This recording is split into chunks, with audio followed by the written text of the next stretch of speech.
Buenos días a todos, hermanos. Señor le bendiga. La semana pasada comenzamos este estudio, el cual vamos a terminar hoy, sobre esta rama de la teología sistemática que se llama angelología. Y estuvimos viendo, previo a lo que vamos a ver hoy, su origen, qué funciones hacen los ángeles, ¿verdad? Cómo se clasifican los ángeles. Y quedamos en este punto en el que vamos a ver que hay una porción de los ángeles de Dios que entraron en rebelión, ¿no? Y a esto se le llama ángeles caídos o demonología, también como una subrama de la angelología, ¿no? ¿Cómo sucedió esta caída? Bueno, provocada por la rebelión de Lucifer, que cuando vimos la semana pasada y estábamos hablando de la clasificación de los ángeles, hablamos de uno específico que es el querubín, y ya vamos a ver por qué, ¿no? Pero lo cierto es que existía un querubín protector llamado Lucifer, también Satanás, que buscó ser igual a Dios. ¿Dónde están esos pasajes que nos hacen referencia a ello? Uno está en Isaías 14, vamos a leerlo. Isaías 14, versículos 12 al 15, dice: como caíste del cielo, oh lucero, hijo de la mañana, cortado fuiste por tierra, tú que debilitabas a las naciones, tú que decías en tu corazón: subiré al cielo en lo alto, junto a las estrellas de Dios levantaré mi trono, y en el monte del testimonio me sentaré a los lados del norte. Sobre las alturas de las nubes subiré y seré semejante al Altísimo. Mas tú derribado eres hasta el Seol, a los lados del abismo. Aquí vemos que el profeta Isaías tuvo de alguna manera una revelación de parte de Dios por el Espíritu de cuál era el origen y en dónde se encontraba. Porque dice que caíste del cielo. Ahora, hay algunos que hablan de un segundo cielo, clasifican a los cielos de alguna manera, hablando de que el primer cielo es el que nosotros vemos como atmósfera aquí en la tierra, un segundo cielo donde operan los ángeles y estos demonios, y el tercer cielo que es donde se encuentra Dios. Y siendo un querubín, ya vamos a ver más específicamente en otro pasaje que habla de ello, solo que en Ezequiel 28, Dios por medio del profeta hace una comparación o una metáfora, vamos a decirlo así. Porque recuerden cuando vimos en otros estudios bíblicos que la metáfora es una de las herramientas lingüísticas que se utiliza en la Biblia para Dios comunicar a veces las cosas, ¿no? Y metáfora es que está comparando a un rey, el rey Tiro, en este caso, con el comportamiento de Satanás. Entonces Dios profetiza por medio de Ezequiel para enviarle un mensaje a este rey que el mismo pecado que había en Satanás estaba en él, ¿no? Pero lo cierto es que cuando describe esto, está describiendo realmente lo que sucedió con Satanás. Y vamos a Ezequiel 28. Ezequiel 28 dice, en el versículo 12 al 17, dice: hijo de hombre, diciéndole al profeta, hijo de hombre, levanta endecha sobre el rey de Tiro. Así ha dicho Jehová el Señor. Y entonces empieza a describir, pero esta descripción que hace es hacia el rey de Tiro es la misma descripción que sucedía con Lucifer o Satanás. Y entonces dice: tú eras el sello de la perfección. O sea, en la condición en que se encontraba Satanás antes de caer, ¿no? Tú eras el sello de la perfección, lleno de sabiduría y acabado en hermosura. En el Edén, en el huerto de Dios estuviste. De toda piedra preciosa era tu vestidura. perfecto eras en todos tus caminos desde el día que fuiste creado hasta que se halló en ti maldad. A causa de la multitud de tus contrataciones, fuiste lleno de iniquidad, o fuiste lleno de pecado, fuiste lleno de maldad. Y pecaste por lo que yo te eché del monte de Dios y te arrojé de entre las piedras del fuego, oh querubín. Fíjense que ahí describe cuál era el rango de este ángel, que era un querubín protector. Se enalteció tu corazón a causa de tu hermoso. Fíjense la razón, la causa. Ayer Pedro nos hablaba en la reunión que tuvimos de ministerio de que tenemos que tener cuidado los que estamos en liderazgo de enaltecernos o de pensar de que, o sea, haciendo una evaluación sobre el ministerio, decía Pedro que, oye, que esta mudanza o este cambio de local a donde hemos venido y cómo ha venido desarrollándose el ministerio, de verdad que está por encima de las expectativas de cómo estábamos antes, porque se ve que el ministerio ha ido creciendo, la congregación está creciendo. Y eso es bueno, pero los que estamos en funciones de liderazgo no debemos enaltecernos. Decir, mira, es por, inclusive atribuirle un valor más especial a este local que al que estaba allá. No, es Dios quien está haciendo la obra, amén. Y no somos nosotros, es Dios por su Espíritu que está haciendo cosas en medio de nosotros, y gloria a Dios porque Él está trayendo más gente a esta congregación, y eso es bueno, que la iglesia crezca, pero tenemos que guardar nuestro corazón con respecto a esa situación. Entonces, fíjense, allí Dios está señalando por medio del profeta cuál fue el origen de la caída de Satanás. Y es que se enalteció su corazón a causa, fíjense, y dice la razón, a causa de su hermosura. Él se veía tan hermoso, dice, no, pero es que yo soy Dios, ¿no? A causa de la hermosura corrompiste, y fíjense qué pasa, corrompiste tu sabiduría a causa de tu esplendor, y yo te arrojaré por tierra delante de los reyes y te pondré para que miren en ti. Otra cosa tremenda, ¿no? Que esto último que afirma, te arrojaré a la tierra y delante de reyes te pondré para que miren en ti. ¿Para qué? Para que comparen. Y por eso el mensaje del rey de Tiro, o sea, miren en ti y se comparen, porque ¿qué pasa? Los que están en supremacía sobre las naciones, les ocurre lo mismo. ¿O no? Quien dirige las naciones, entonces, creen que, oye, es que son, gracias a Dios, o sea, no, ni siquiera es que le dan la gracia a Dios, sino es que por lo bueno que soy yo, es que yo estoy al frente de esta nación. Y no ven que es por la gracia de Dios que Dios ha permitido que ellos sean líderes de las naciones. O sea, no le dan la gloria a Dios, sino que se le dan la gloria a ellos mismos. La gloria es para ellos, no para Dios. ¿Me entiendes? Y eso pasa con casi todos los presidentes y dirigentes de las naciones. Es lo que pasa, ¿no? Bien, consecuencia de esta rebelión, Lucifer se convirtió en Satanás y arrastró a una tercera parte de los ángeles a eso. ¿Dónde está eso? En Apocalipsis 12:4. Y dice allí en Apocalipsis 12:4, y su cola arrastraba la tercera parte de las estrellas del cielo y las arrojó sobre la tierra, hablando Dios. O sea, aquí Juan está viendo que Dios los arrojó sobre la tierra, y el dragón se paró frente a la mujer que estaba para dar a luz. Esto como una revelación profética de algo que ya había pasado, que estamos hablando de aquí, muchos creen que es la Virgen, y recordemos que la Virgen, José y María tuvieron que huir a Egipto por causa de un rey, Herodes, que quiso matar a un infante cuando los reyes del oriente le anunciaron que venía el rey de Israel. ¿Se acuerdan? Entonces, esta más bien es una profecía cumplida, pero que Juan lo que estaba viendo allí era eso.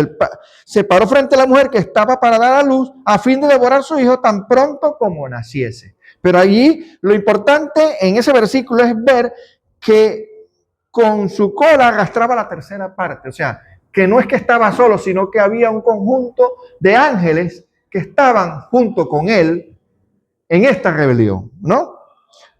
Estos ángeles caídos, a los que acompañan a Satanás y fueron arrojados a la tierra, son los que hoy nosotros llamamos demonios. ¿Se entiende? Entonces, características de estos ángeles. Vamos a hablar de estos ángeles específicos, ángeles caídos. Son inteligentes y activos, pero malignos y destructivos. Engañan, oprimen y promueven idolatría. Primera de Timoteo 4:1. ¿Qué dice Primera de Timoteo 4:1? Pero el Espíritu dice claramente que en los postreros tiempos algunos apostatarán de la fe, escuchando, ¿qué dice allí? Escuchando espíritus engañadores y doctrinas de demonios. Por eso es que sabemos, y recordemos qué pasó en el huerto del Edén, que Satanás utilizó argumentos, y igual con Jesús en el desierto, Satanás utilizó argumentos que estaban en la palabra de Dios, porque Satanás conoce la palabra de Dios. Y esgrimió argumentos frente a Jesús y en el huerto del Edén sobre las palabras que había dado Dios a Adán y a Eva, sobre las prohibiciones de no comer del fruto, al igual que Jesús en el desierto, le ofreció y dice, pero no dice en tu palabra que todo, ¿verdad? Le presentó ofertas, buscando engañar, ¿no? Entonces eso pasa también en la iglesia, va a pasar también, que en los tiempos postreros va a haber líderes de la iglesia que van a escuchar espíritus engañadores y van a utilizar doctrinas de demonios. Y ya lo vemos. Hoy, si cuando Pablo le dijo esto a Timoteo ya estaba sucediendo, hoy más. Hoy más. Si no, miren la cantidad de religiones y de cosas que surgieron después del cristianismo, cómo se fueron derivando en diversas sectas y religiones que parecen cristianas, pero que son doctrinas de demonios. Amén. Bien, vamos a la siguiente. La caída de los ángeles, no todos los ángeles permanecieron en su estado original, sino que una parte liderada por el ángel de alta jerarquía, que ya vimos que era un querubín, se rebeló contra Dios. Por eso, ya leímos esto la semana pasada, pero vamos a repetirlo. Segundo de Pedro 2:4 dice, porque Dios, si no perdonó a los ángeles que pecaron, sino que arrojándolos al infierno, entregó a prisiones de oscuridad para ser reservados al juicio, a un juicio que va a ser final. También Judas 1:6 dice, y a los ángeles que no guardaron su dignidad, sino que abandonaron su propia morada, los ha guardado bajo oscuridad en prisiones eternas para el juicio del gran día. ¿Quién es el líder? Ya vimos que es Satanás. ¿Qué significa ese nombre? Significa adversario, también es llamado diablo, que es calumniador, Belial, Belcebú, y en el Antiguo Testamento también la serpiente antigua, ¿no? Ezequiel, ya vimos, Ezequiel 28 e Isaías 14, son los dos pasajes, no va a haber otro pasaje donde se describa mejor a Satanás y a ese líder, ¿no? Después hay referencias, por supuesto, en otros pasajes de la Biblia, pero donde hay una descripción, más o menos, de cómo era Satanás y de cuál es en esos dos pasajes. Así que cuando usted necesite presentar argumentos o hablar sobre Satanás, vaya a hacer esos dos pasajes que allí usted va a poder describir eso. Amén. Otro, los demonios son ángeles que siguieron a Satanás en su rebelión, su naturaleza es espiritual y maligna y su actividad se centra en, y aquí vamos a ver varios aspectos. 1, acusar y tentar. Job 1:6-16. ¿Qué habla Job 1:6-16? No voy a estar tampoco leyendo todos los, pero dice que se presentó Satanás, así como los ángeles del cielo, se presentó Satanás ante Dios, en el cielo. Y empezó a esgrimir y argumentar. Primero Dios le dice, oye, tú no has visto a mi siervo Job, que como es de fiel tal, y Satanás le dice, oye, pero ¿por qué tú no le quitas lo que él tiene para ver si no te va a traicionar, no reniega de ti? A eso se está refiriendo. Él acusa frente a Dios a veces a algunos siervos. Porque estamos hablando de que Job era un siervo de Dios, ¿o no? Sin embargo, se puede presentar aún para argumentar, ¿verdad? Pero tenemos a hoy además de que Dios, a la persona de Jesucristo, que es quien intercede por nosotros, nuestro abogado. O sea, junto con nosotros está alguien con quien podemos, vamos a decir, como decimos en mi tierra, podemos chapear. Podemos chapear a Satanás. Mira, cuidado que yo pertenezco a Cristo, ¿no? Bueno, en 1 Crónicas 21:1, ¿qué habla allí? Ese pasaje de 1 Crónicas 21:1, allí está hablando de cuando David, el rey David, fue tentado por Satanás, así mismo lo dice ese pasaje, para que censase su ejército. Volvemos a lo que estábamos hablando anteriormente. David era el rey de Israel. Y cuando somos reyes, cuando estamos en posiciones preeminentes, tendemos a envanecernos. Y allí en ese pasaje se ve claramente cómo Satanás, ahí él mismo lo dice, Satanás tentó a David para censar. O sea, ¿para qué? Para medir de que, oye, como yo tengo tanto ejército, oye, yo soy bueno y yo prevalezco como rey de Israel. O sea, para darse él la gloria y no darle la gloria al Señor. Pero él es el rey de Israel por la gloria, para la gloria de Dios. Amén. Mateo 4:1. ¿De qué habla allí Mateo 4:1? Lo mismo, la tentación que sufrió Jesús en el desierto y cómo Satanás le presentó ofertas al mismo Jesús, el Dios hecho hombre, porque era hombre, 100% hombre, pero también 100% Dios.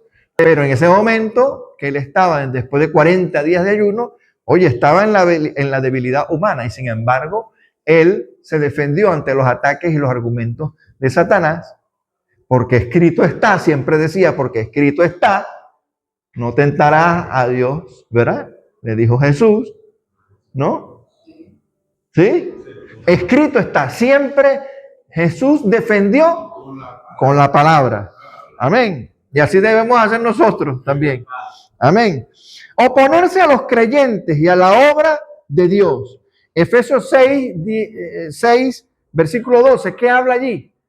De que nuestra batalla, o sea, nosotros ya una vez que somos creyentes, tenemos que entender que nuestra batalla no es natural, no es física, no es terrenal, sino que hay una batalla espiritual.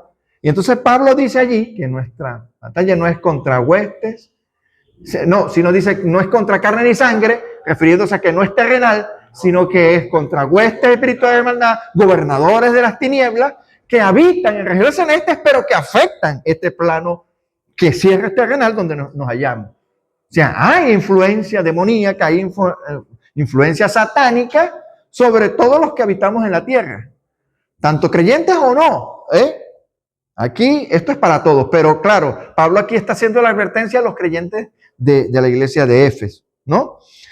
Engañar y promover falsas doctrinas, ya lo leímos.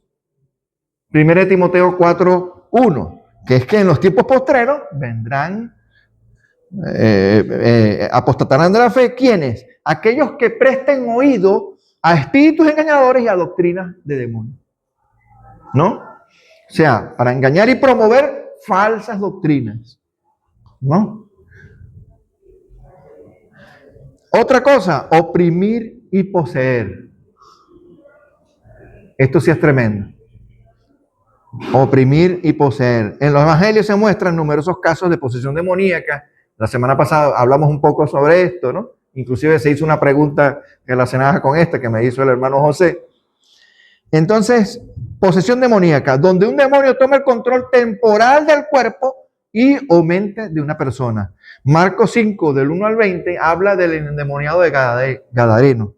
¿Se acuerdan? Y yo también estuve comentando algo la semana pasada.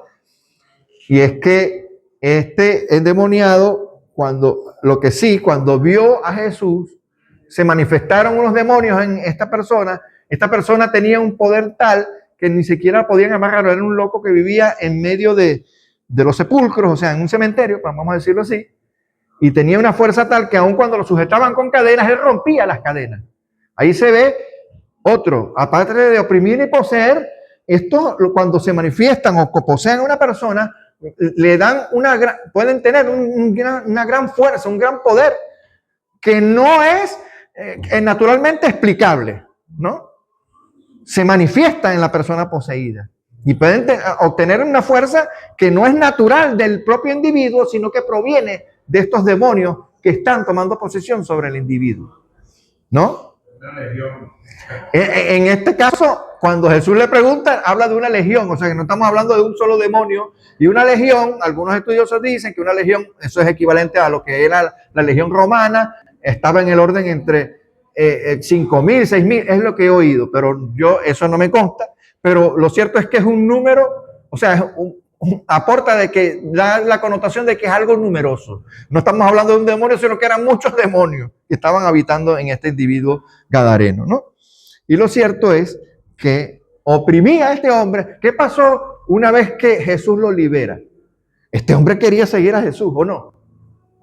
Si leemos el relato en Marcos 5, quería seguir a Jesús y Jesús lo que le dio fue las órdenes, no, tú quédate aquí. Jesús se regresó en la barca porque había cruzado el mar de Galilea y le dijo, quédate aquí y da testimonio. Le dice Jesús, da testimonio a los tuyos, a los de esa tierra de Gadara.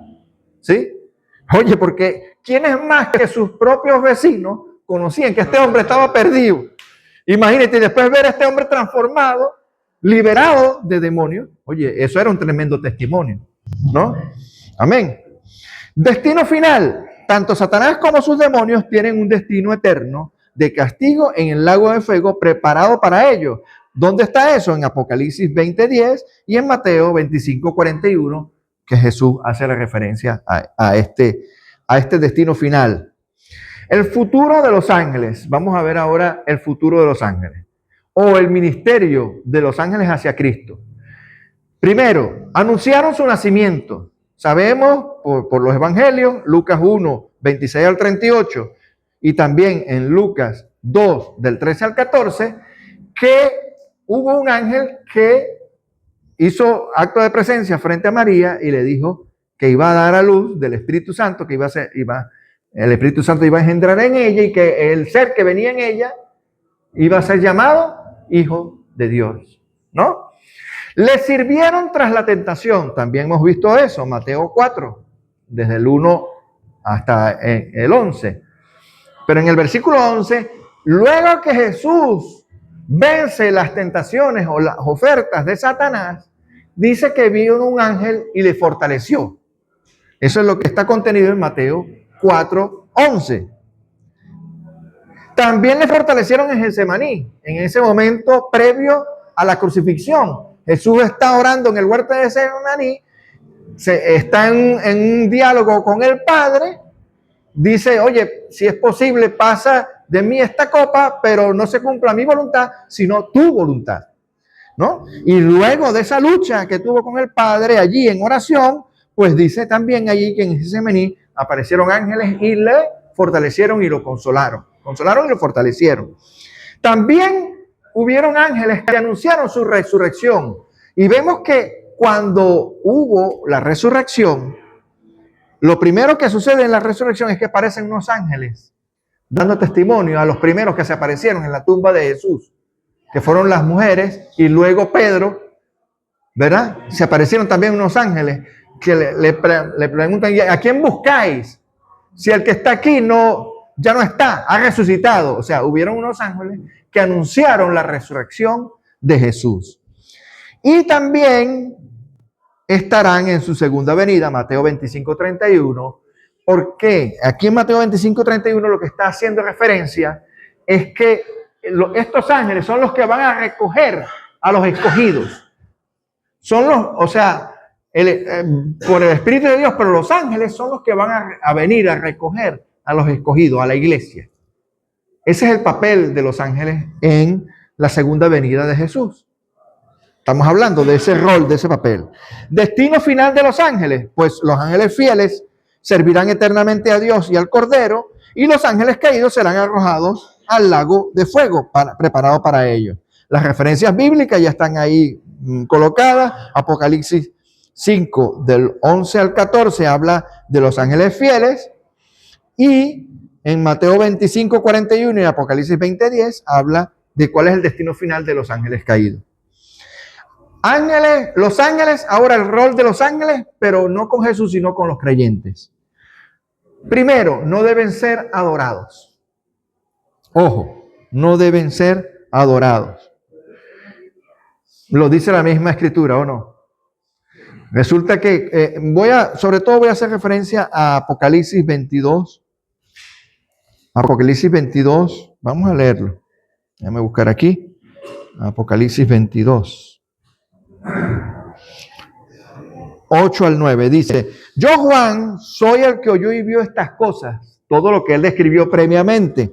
Y después que las hube oído y visto, me postré para adorar a los pies del ángel que me mostraba estas cosas. Un ángel que le estaba mostrando todas las cosas que acontecían y la revelación que él estaba viendo. Pero él me dijo: mira, no lo hagas porque yo soy consiervo tuyo. Equivalente. Consiervo tuyo, más bien... consiervo tuyo, de tus hermanos los profetas y de los que guardan las palabras de este libro. Adora a Dios. El ángel le da una orden. Adora a Dios. O sea, nosotros no estamos llamados a estar... Fíjense, hay una religión, aquí voy a hacer un punto, porque ¿qué pasa con los mormones? El líder de los mormones, José Smith, ellos tienen la escritura, tienen la Biblia, pero tienen el libro del Mormón. ¿Y qué está contenido en el libro del Mormón? Una revelación que tuvo supuestamente José Smith, donde él dice que se le apareció un ángel llamado Moroni y le dio la revelación que tienen hoy y siguen los mormones. Pero que, como dice 1 Timoteo 4:1, son doctrinas de demonios, son espíritus engañadores. Porque este José Smith, de alguna manera, tengo entendido, creo que era bautista o de corriente bautista originalmente. Solo que, en un tiempo estuvo en la fe, pero apostató de la fe, haciéndole caso ¿a qué? A espíritus engañadores. Y recibió una doctrina de demonios para establecer una nueva religión. ¿Se ve eso? Ahora, puede proteger y ministrar eso, aunque Cristo es el único mediador, ¿verdad?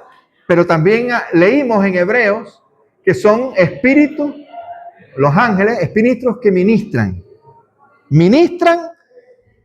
al creyente, ¿no?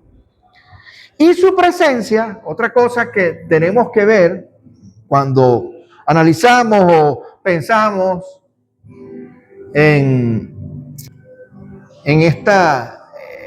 los ángeles, no es que no meditemos en los ángeles o pensemos en ellos, siempre lo que debemos recordar es que el poder y el orden espiritual en el que Dios estableció el mundo. O sea, hay unos seres que tienen una función, un propósito, y ya vimos uno, porque aquí el ángel le dijo: oye, soy consiervo tuyo.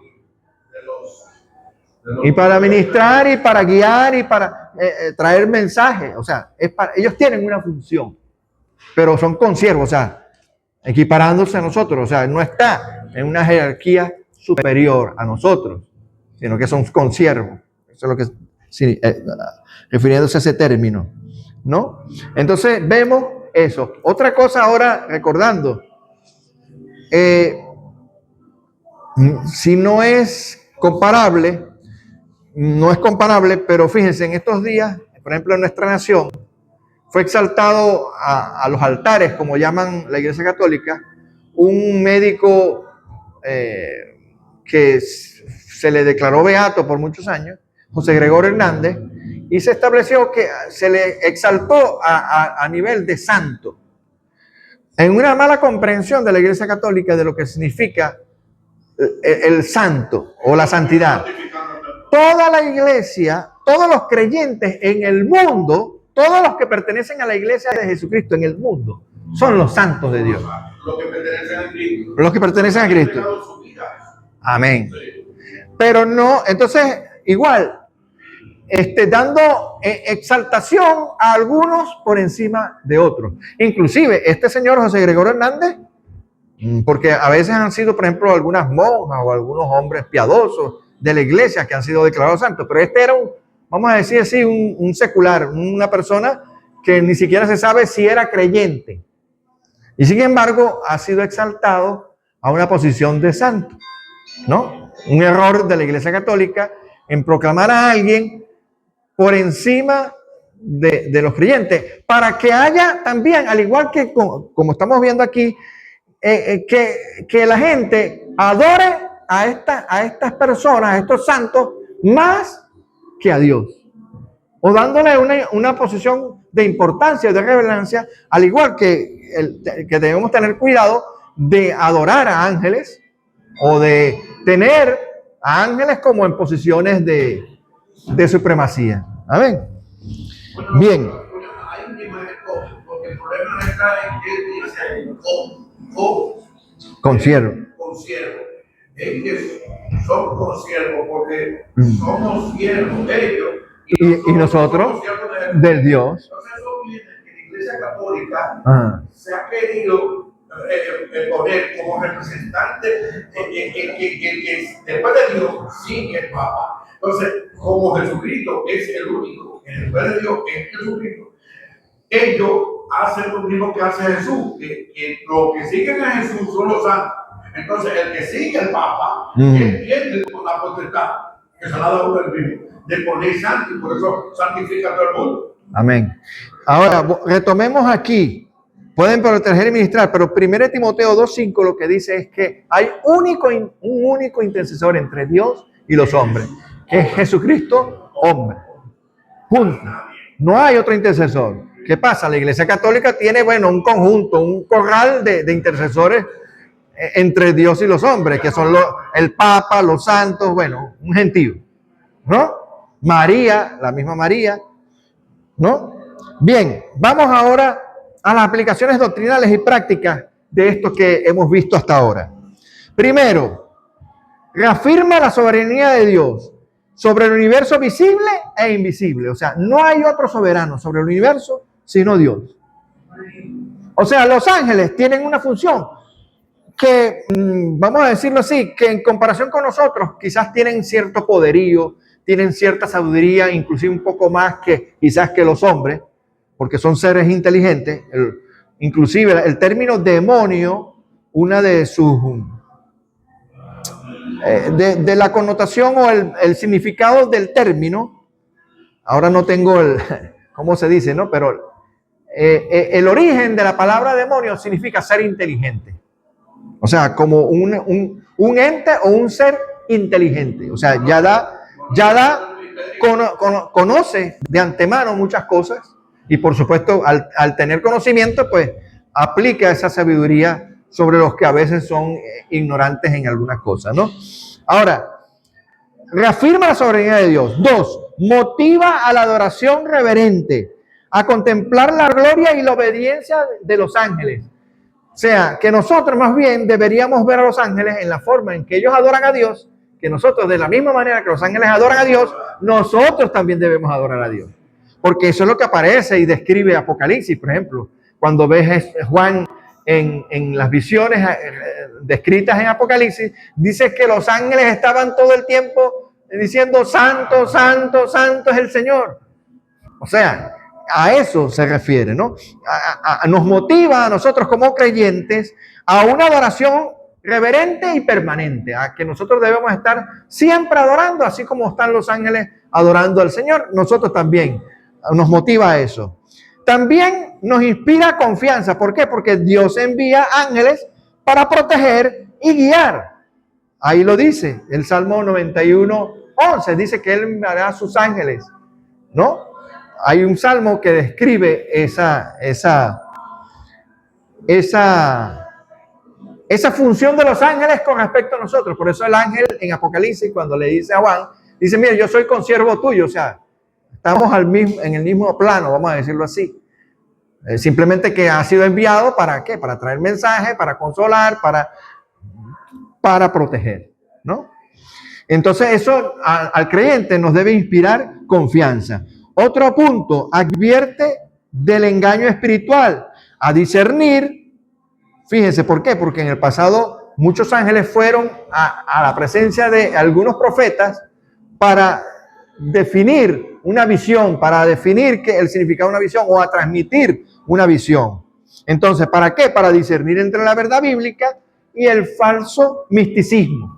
Lo que hablábamos antes con respecto al misticismo, por ejemplo, que tiene la Iglesia Católica, o el misticismo que tuvo José Smith, el líder de los mormones, que vio supuestamente un ángel moroni y de allí sacó el libro del Mormón, como un libro también de dogma sobre la fe que tienen los mormones. No solamente la Biblia, sino que para ellos es la Biblia y el libro del Mormón, como escrituras de autoridad, ¿no? Cuando lo único que tiene que ser escritura de autoridad, y aquí vuelvo a recordar que estamos ya, bueno, ya estamos en la última semana de octubre y estamos en la conmemoración de la Reforma, de años de la Reforma, más de 500 años, de que una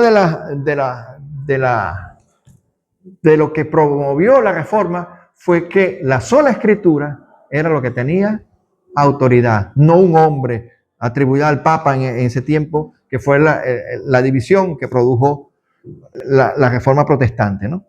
Advierte del engaño espiritual y a discernir de la verdad bíblica y el falso misticismo. También centra la fe en ¿qué?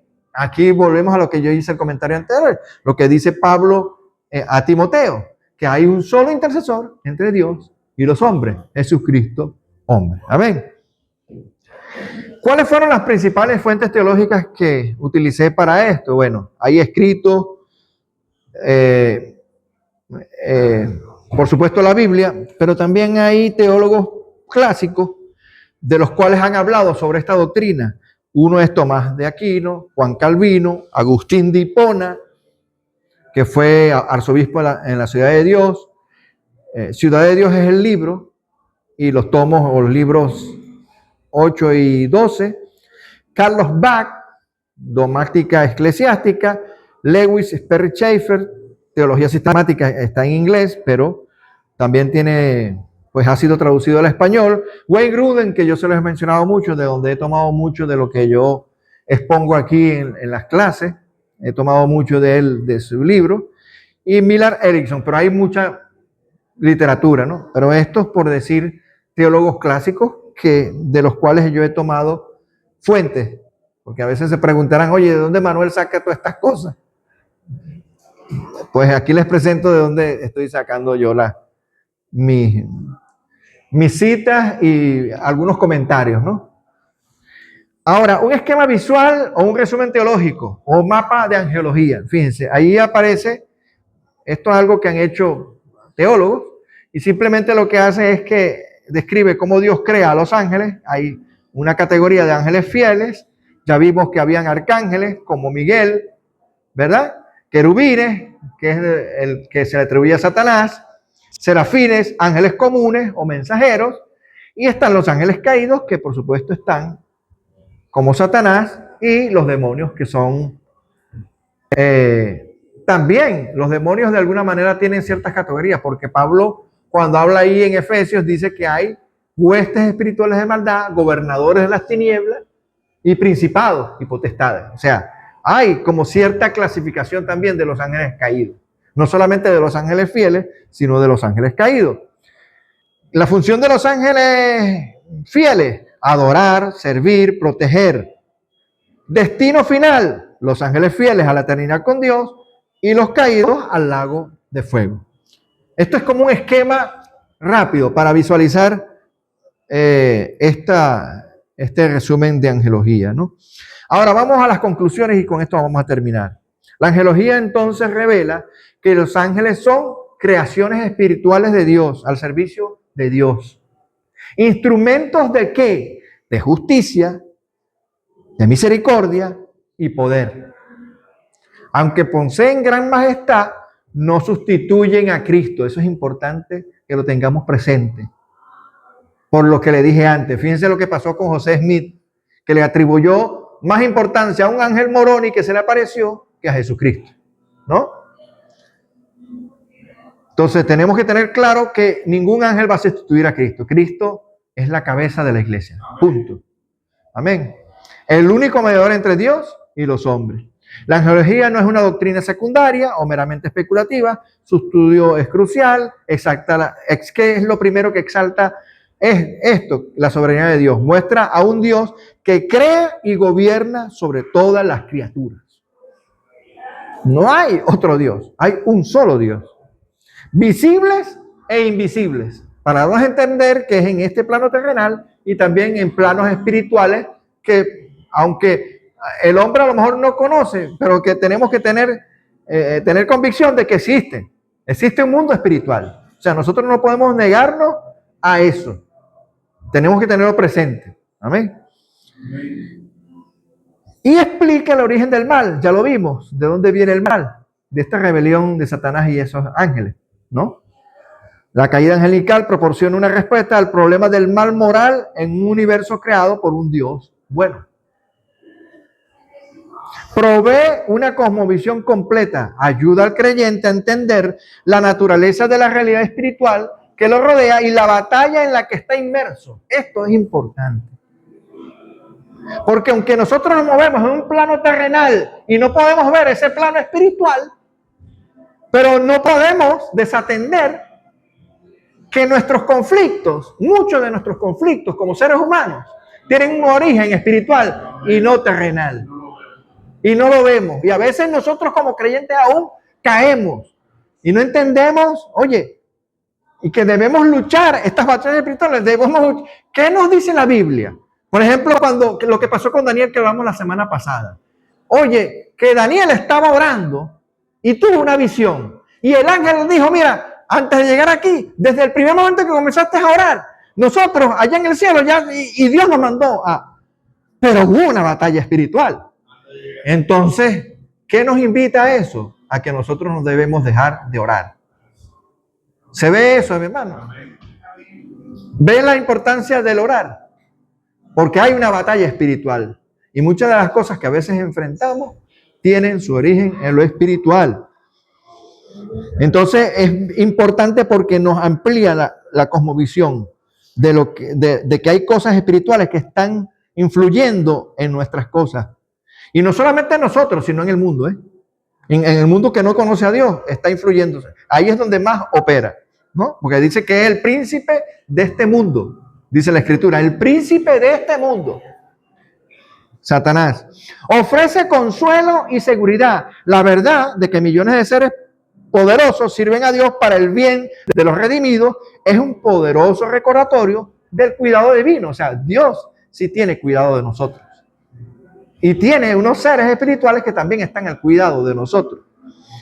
Y sirve de advertencia también para nosotros, y también lo leímos en la carta de Pedro, de que si Dios no tuvo misericordia con aquellos seres, también no va a tener con nosotros si pecamos, ¿no? Si perseveramos en el pecado. La caída de seres tan gloriosos es una solemne advertencia contra el orgullo y la rebelión. Principal cosa que se mueve en el ser humano. Orgullo y rebelión. Y nosotros esto me recuerda mucho a Romanos 7, el dilema de Pablo, que dice, vamos a leerlo, creo que tenemos tiempo. Sí, Romanos 7.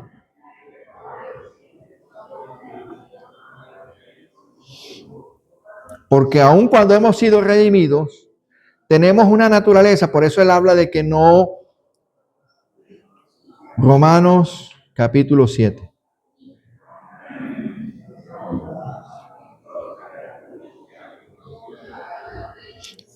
Donde dice el pecado que mora en mí. Dice, ¿qué diremos pues? ¿La ley es pecado? En ninguna manera. Pero yo no conocí el pecado sino por la ley, porque tampoco conociera la codicia si la ley no dijera, no codiciarás. Mas el pecado, tomando ocasión por el mandamiento, produjo en mí toda codicia, porque sin la ley el pecado está muerto. Y yo sin la ley vivía en un tiempo, pero venido el mandamiento, el pecado revivió y yo morí. Y hallé que el mismo mandamiento que era para mí, que era para vida, a mí me resultó para muerte. O sea, él se está dando cuenta, oye, pero es que esto, porque el pecado, tomando ocasión por el mandamiento, me engañó y por él me mató. De manera que la ley, a la verdad es santa y el mandamiento santo, justo y bueno. Luego, es bueno, vino a ser muerte para mí en ninguna manera, sino que el pecado, para mostrarse pecado, produjo en mí la muerte por medio de lo que es bueno, a fin de que por el mandamiento al pecado, llegase a ser de sobremanera pecaminoso, porque sabemos que la ley es espiritual, mas yo soy carnal, vendido al pecado, porque, y aquí el razonamiento que grande, ¿no? Que es el dilema que tienen muchos cristianos. No solamente es Pablo lo tuvo, sino que, ¿qué me pasa? Porque lo que hago no lo entiendo, pues no hago lo que quiero, sino lo que aborrezco, eso hago. Y si lo que no quiero, esto hago, apruebo que la ley es buena. De manera que ya no soy yo quien hace aquello, sino el pecado que mora en mí. O sea, hablando de la naturaleza pecaminosa que está, pero marcada como un sello en nuestra carne. Y esa es la lucha de todo creyente. Amén. Amén. En resumen, la angelología nos presenta un cuadro majestuoso del orden creado, subraya la gravedad del pecado y nos recuerda que en la gran narrativa bíblica somos parte de un drama cósmico mucho más grande que nosotros mismos, que nos desborda, donde Dios soberano reina supremamente sobre todas sus criaturas. Amén.